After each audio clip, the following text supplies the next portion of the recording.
Okay. right now. All right. Okay, great. Thank you, Alex. Good afternoon, everyone. Thank you for joining us. This is going to be a rapid fire session. We encourage you to ask questions or put comments into the chat if there are things that we can address. But the idea here for those owners that are listening in or watching the recording is that this is actionable um, items, right, that you can take here immediately to improve your business, regardless of where it is at. My name is Ryan Hemmer. I am the founder of Washington Business Brokers here in Seattle. Okay, so we got 15 of these, so I'm going to go through them pretty quick. So the first thing that we advise any owner to do, right, when to think about your business from a buyer's perspective or from a customer's perspective. Before a customer calls you, they're probably going to Google you, right? And so with any business, I would challenge you, when was the last time you seriously looked at your Google My Business profile? And what do we mean by seriously? When was the last time it was updated? When was the last time you posted from your Google My Business profile? If it's been longer than a week, that is too long, right? Your customers are looking, right? Also, it matters in search ranking, right? How you come up relative to your competitors. Google wants to see that you're maintaining and updating this profile. It symbolizes that you're active, right? And that you're on top of it, right? They want to have a good experience for searchers, just like you want to have when we're going to sell a business, right? A buyer, once they find out about what business it is after they've signed an NDA, they're going to Google the business. A buyer is looking for the same thing too. Okay. Taking your Google My Business profile seriously may sound like a small thing, but I can assure you that the impact is very real. The beauty of the Google My Business profile, it's free. It does not cost $1. You can update it in 2 minutes, right? Also respond to reviews. You can ask for reviews from past customers. And then importantly, you want to add pictures, right? But really good owners go another step further, right? And they add video. Video is really important. The second most popular search engine in America is not ChatGPT. In fact, it is YouTube, right? So having video in your Google My Business profile is critical. Not having video is leaving money on the table for your competitors. Second, look at your online presence across the board. Okay, so for example, are you on other search platforms? Are you on YouTube? Does it make sense to have a profile on industry specific platforms? And here we list a couple really for trades owners like Home Advisor, Angie's List. But I assure you, let's say you're a psychiatrist, right? Or let's say you have a counseling practice. No doubt there are directories of counseling practices, right? So are you on those directories, for example? Is your business on those? Like all of these places, many of them are free, right? That you can have a profile on. All of these things will help your discoverability when customers are going to look for you. Okay. So take some time to do that, right? And refresh those profiles perhaps once a quarter, right? Doesn't take a lot of time. And once you develop the list of the 10 platforms you're on, right, you can spend an hour, right, cut and pasting an update every quarter to it, right, for example. Third, okay, third is a really probably one of the more obvious ones that you may think about. However, I would really push you as a business owner to spend a little bit more time and dig further here. So when we go to value a business, one of the things we're going to do is ask for your P&L and your balance sheet for the last 3 years minimum, right? We're going to ask for it in Excel. And what we do with that is we look at every expense on the P&L as a percentage of that year's revenue, right? And we're going to flag any variations of more than a couple of percent, right? And so you would expect expenses to increase over time, of course, right? But on a percentage basis, they should ideally be relatively flat or even better going down as a percentage of revenue as you adjust your pricing dynamically to your environment. Okay. And what I tend to see here when we do this with owners is that many owners don't realize how much they're spending on software, right? We have a sewer and drain business right now, and the software tool that they're providing for their techs is $6,500 a month. And an additional license is nearly $1,000 a month, right? So if you have 10 folks, right, you can understand how this is a six-figure expense, right? And many owners have this kind of software expense on autopilot. Another one that we see a lot of times are vendors, right? So when was the last time you really shopped insurance quotes, your marketing spend, your bookkeeper. This is another one where I've seen folks save a substantial amount of money, right? So you want to shop costs for those vendors. And then also you want to challenge your vendors, right? And ask if there are things that you're paying for that you don't need. Okay. For example, let's keep going.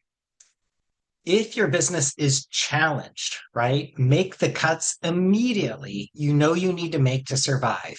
Yes, this means terminating people. Yes, this means reducing hours. Carefully review your capacity of the team and your expense footprint, right? Do you need as many vehicles as you have? Are you paying for software that you're not using, et cetera, et cetera? A common question we get from buyers is, hey, if revenue were to increase 10%, what additional expenses would be? Similarly, they're going to ask the inverse question too. If revenue were to drop 10% overnight, if you lost your second largest customer, what cuts do you have to make to the business to maintain your gross profit percentage? Right? So 5 and 6 are closely related, but it's important to ask employees about both. Have you asked your employees how to save money? Right. So give them bonuses, right? Create a campaign, give $100, $500, $20 if the numbers are small for your business for each idea that results in savings, right? Make like gamify it, right? Create, encourage and reward folks that submit ideas to save money.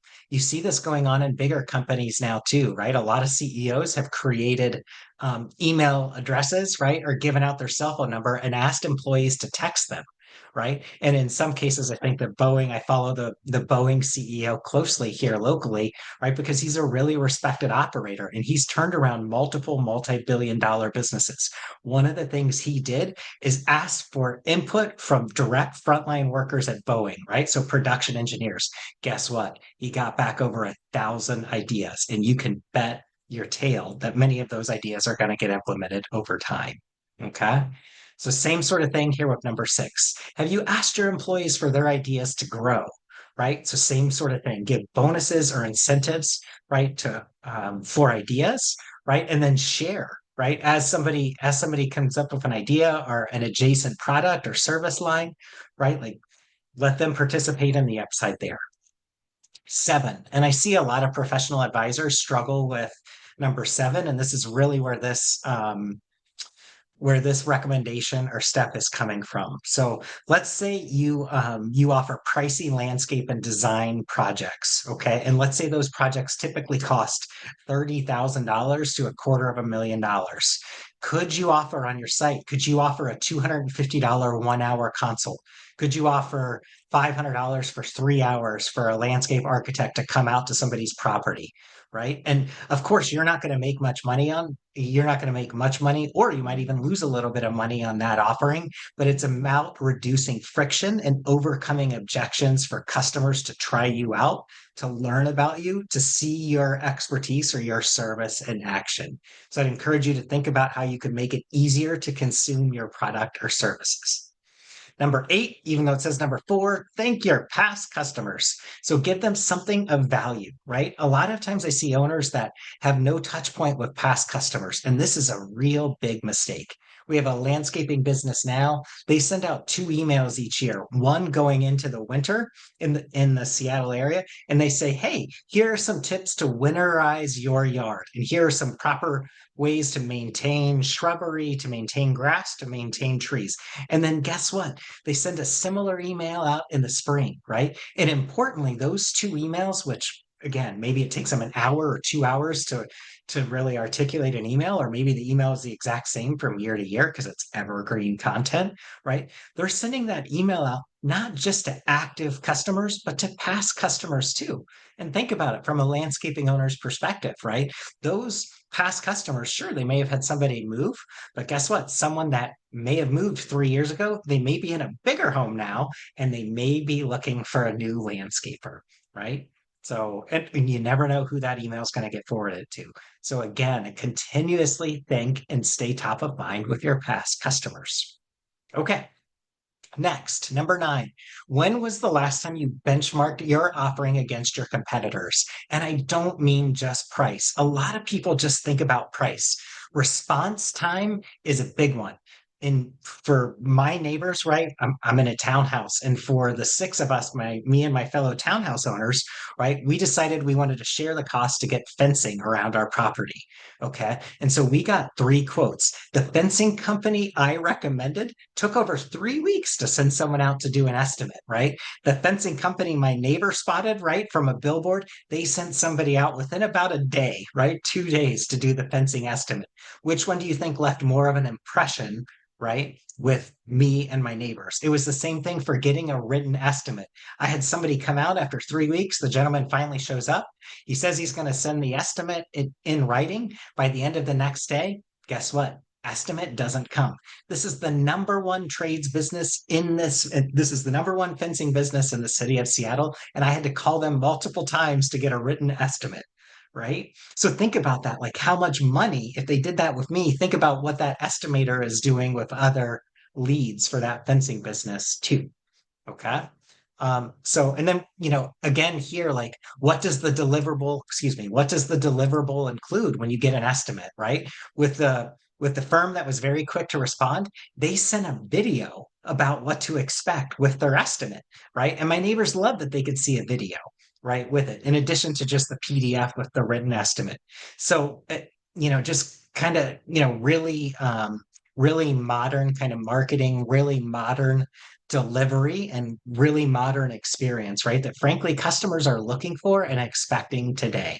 So the presentation and communication of your offering, not just the price, matter greatly. If you've got a physical good, think about how it's packaged or presented, right? I bet there's some low cost or no cost things you could do to improve upon that too. Number 10, clean and freshen up your dang physical space. Dry cleaner that I go to, love them, great dry cleaner, right? In Enter Bay. And each time I go there, there's a trash can right when you walk in the door. That trash can, I don't think has been emptied in like 3 years or 13 years. There are old candy wrappers in there. Somebody's got a McDonald's cup in it, et cetera, et cetera. And this dry cleaner is the best dry cleaner I've ever had, right? Of all the cities that I've lived in. But yet that trash can hasn't been emptied in forever. And I can imagine it from the owner's perspective because he's coming in and out the back of his shop, right? He's in a strip center there on 15th and Enter Bay, and he probably hasn't been in and out of the front door and who knows how long. So the trash can's not on his radar. But I look at that trash can and every other customer looks at that trash can as soon as they walk into the place. That trash can is creating an impression when they see a dirty, full trash can, right? And they see that it hasn't been emptied in forever, right? So these sorts of things are signals to your customers, right? They're also signals to your employees about what is and isn't okay and about how you're going to run your business. So think about that as a business owner. Okay. Number 11, do you have documented processes for estimates, for setting up a new customer, completing a job, going out to a job site, whatever it is? Having these sorts of processes or checklists, one, like reinforce standards with your employees, but they also help sell you to your customers. And again, it costs you no money to create a checklist, right? A repeatable process that you can then give out to customers too. Number 12, write a guide, case study, share a checklist with past customers or prospects. Going back to that landscaping example, give everybody a list of 9 things they can do to winterize their yard before the rainy season starts in the Pacific Northwest. Similarly, send out another checklist in April about things to do to get ready. So you have an ideal looking yard come summer when you're having people over and you're barbecuing, right? Put those lists on your website. They'll help other people discover you. Make that a Google My Business post on your profile.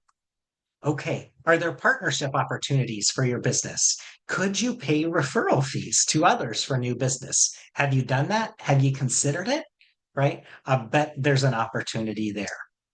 These last two are some of my favorites, right? And I think these two in particular separate a lot of the best owners that I see across industries from the average owner, right? The average owner is probably doing only a handful of these 15 things, but an exceptional owner is almost always doing these last two in particular. And so, number 14 here, engage in an industry association. Okay. And I think there's hesitancy sometimes with business owners to engage in an industry association, particularly at the local level. And you may think that your competitors are going to steal your customers or steal your ideas or copy your ideas.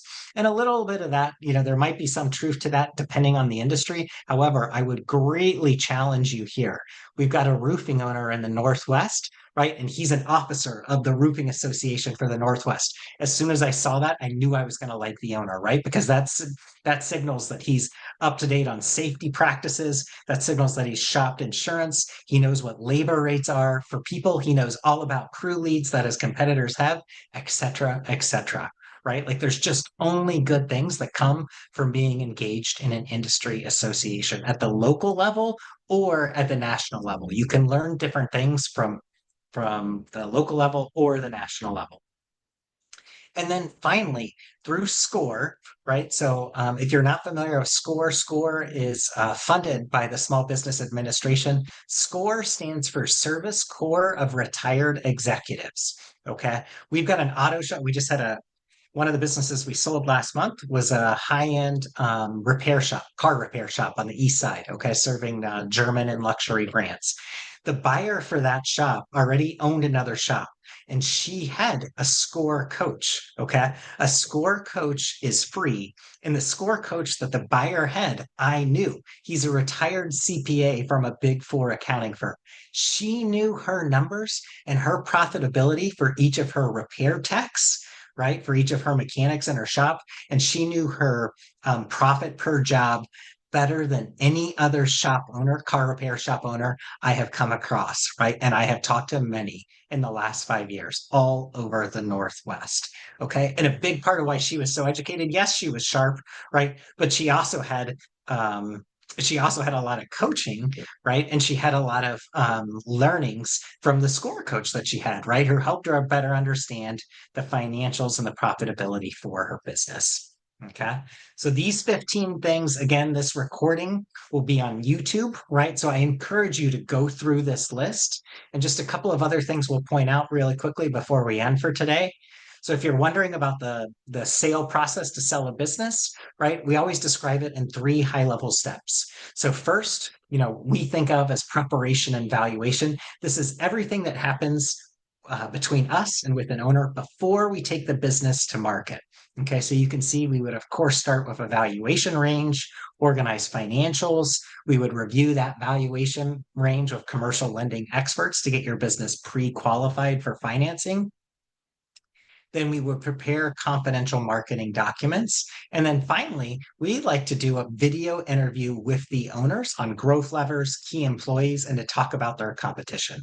Once all of those pieces are in place, then we're ready to actually go live with the business. And by go live, we mean something along these lines. If you're to look online or on many of the business for sale platforms, you'll see us say things like Washington Business Brokers represents a $6 million revenue roofing business in the state of Oregon, right? With 40 plus employees, adjusted cash flow to owner of $850,000, et cetera, et cetera. Average job done in 2024 was $41,000.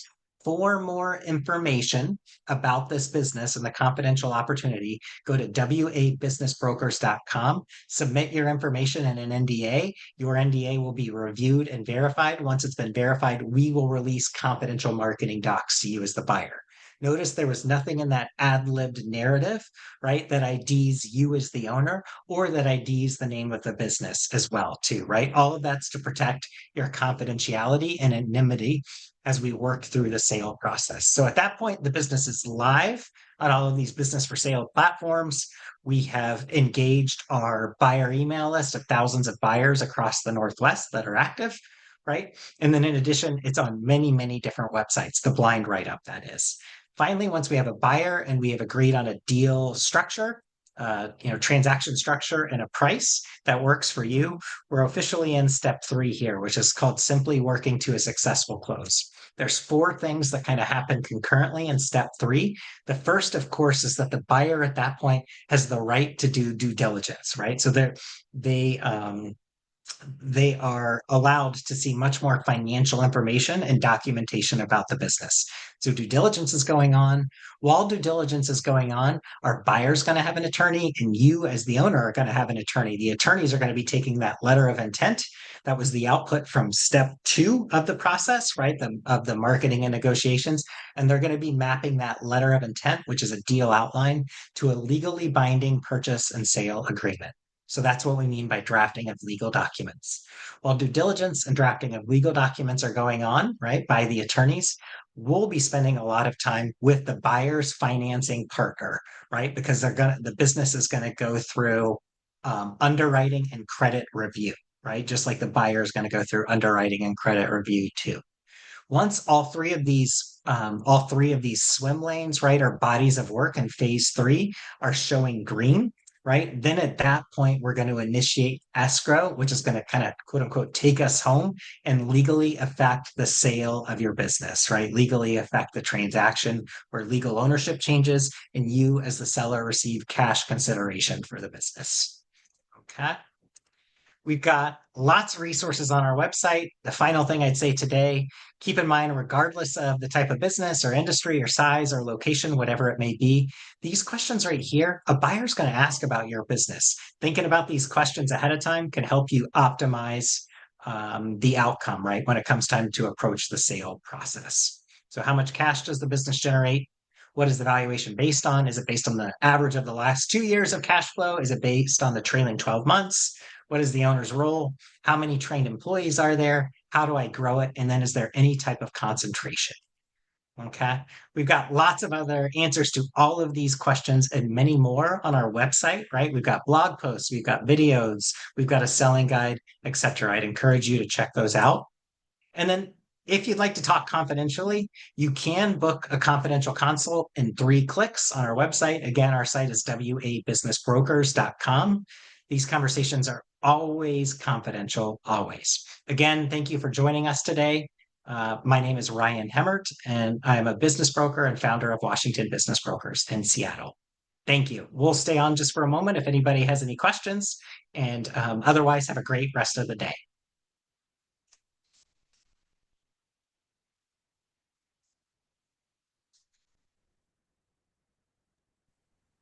All right, everyone, Okay. thank you for attending this webinar. If you have any questions, feel free to put it in the chat. We'll just wait for another minute. And thank you, Ryan, for this wonderful presentation. Ryan Hemmert, the founder of Washington Business Brokers. All right, I think there's no any other questions. I'll be ending the webinar now. All right, thank you, Okay. everyone. Bye. Thanks, Alex.